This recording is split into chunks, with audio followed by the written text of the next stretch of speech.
안녕하세요, 푸돈사입니다. 프리미어리그 3라운드 토트넘과 와포드의 경기. 손흥민 선수 입장에서는 아시아 선수 최초로 프리미어리그 200경기 출전이라는 대기록을 세우는 경기였습니다. 이에 대해서 손흥민 선수는 인터뷰를 하기도 했는데, 프리미어리그 내에서 뛰는 건 내 꿈이었다. 한 클럽에서 200경기에 출전한 건 정말 자랑스러운 일이다. 사랑과 응원을 주시는 팬들께 감사하다 라고 했습니다. 그리고 손흥민 선수가 득점까지 기록한 토트넘과 와포드의 경기 분석 바로 가시죠. 레고. 먼저 라인업을 살펴보면 케인이 돌아오면서 손흥민 선수는 왼쪽 측면이 아닌 오른쪽 측면으로 이동했습니다. 손흥민 선수가 원래 위치하던 왼쪽에는 베르바인 선수가 출전. 이외에 누누 감독은 딱히 변화 없이 같은 라인업으로 경기에 나오고 있습니다. 와포드는 그림상으로는 4-1-4-1로 나왔는데 실제로는 윙어들이 수비적으로 내려오면서 4-5-1에 가까운 수비적인 운영을 보여줬습니다. 케인이 돌아오면서 손흥민 선수의 플레이에도 변화가 생겼는데 초반부터 상대 뒷공간을 파고드는 움직임을 여러 차례 시도했습니다. 그리고 케인은 지난 컨퍼런스 리그 경기에서 후반까지 내려와서 볼 배급도 하고 그랬는데, 리그 경기에서는 주전 미드필더들이 나와서 그런지 후방으로 내려오기보다는 전방에 머무르는 시간이 더 많았습니다. 그리고 손케 듀오가 괜히 역대급 듀오가 아닌 게, 손흥민 선수가 공간으로 뛸 경우 가장 잘 체크하고 바로 주는 선수가 바로 케인이었습니다. 전반에 이렇다 할 장면이 없이 흘러가다가 41분에 베르바인이 상대 위험 지역에서 드리블을 시도하다가 파울을 얻어냅니다. 슛보다는 세트피스 상황에 가까운 위치라서 손흥민 선수가 처리를 하는데, 손흥민 선수의 프리킥이 그대로 골로 연결되면서 리그 2호 골 기록. 사실 득점 장면 전부터 코너킥에서 킥이 날카로운 모습이었는데 결국 공격 포인트를 만들어냈습니다. 본인도 경기 이후 인터뷰에서 아무도 건드리지 못할 줄은 몰랐다라고 인터뷰를 했는데, 물론 운이 많이 따른 득점이지만 킥 자체가 굉장히 날카로웠습니다. 상대 골키퍼와 토트넘 선수들 사이에 정확히 떨어지면서 골키퍼가 궤적을 보고 미리 반응하기에는 거의 불가능한 상황이었고, 무엇보다 빠른 속도의 공이 골키퍼 앞에서 한번 바운드가 되면서 골키퍼 입장에서는 상당히 까다로운 공이었습니다. 운이든 어쨌든 손흥민 선수의 골.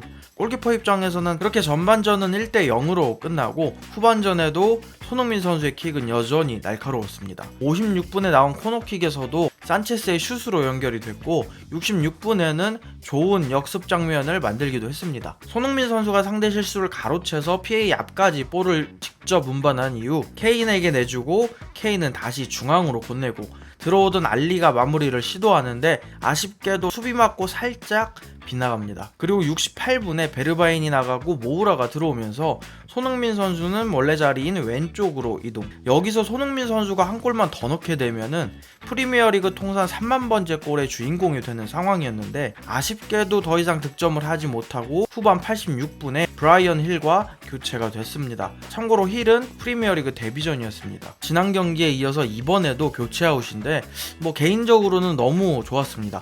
햄스트링은 계속 관리를 해줘야 되는 부분인데 진짜 관리를 좀 해주나 보다 라는 생각이 들었고, 당장 경기 이후 장거리 비행을 해야 되는 부분, 그리고 경기 종료 직전 교체였기 때문에 사실 주전 경쟁, 선수 길들이기, 사실 이런 것들과는 거리가 멀죠. 사실 솔직히 손흥민 선수가 토트넘에서 주전 경쟁을 할 레벨도 아니고요.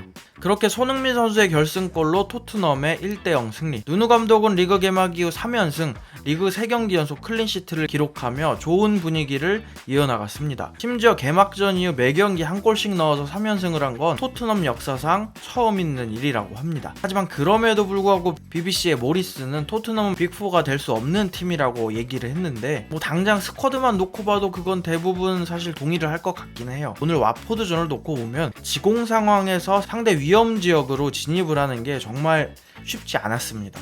손흥민 선수가 크로스를 10개나 올렸을 정도로 대부분의 공격이 상대 수비에 밀려 측면에서 이어졌는데, 그렇다면 아예 미드필더들을 적극적으로 측면으로 올려서 하프 스페이스를 같이 공략해야 되는데, 후방에서 빌드업이 원활하지 않기 때문에 미드필더들은 공을 받으려 내려가고, 그럼 전방으로 공이 연결되더라도 하프 스페이스에서 숫자 싸움이 잘 안 되고 결국 다시 백패스. 그래서 누누 감독은 베르바인이나 모우라가 개인 능력으로 측면에서 휘저어주기를 바라는 거죠.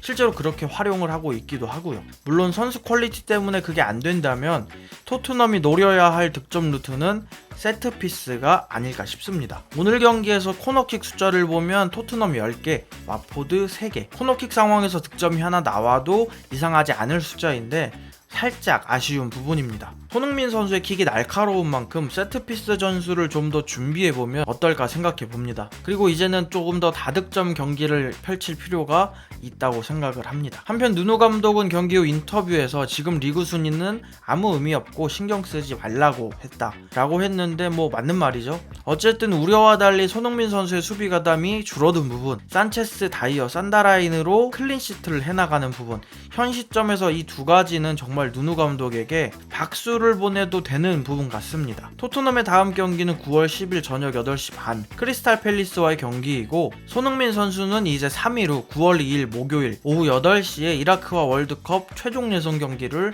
치릅니다. 부족한 영상 봐주셔서 감사합니다.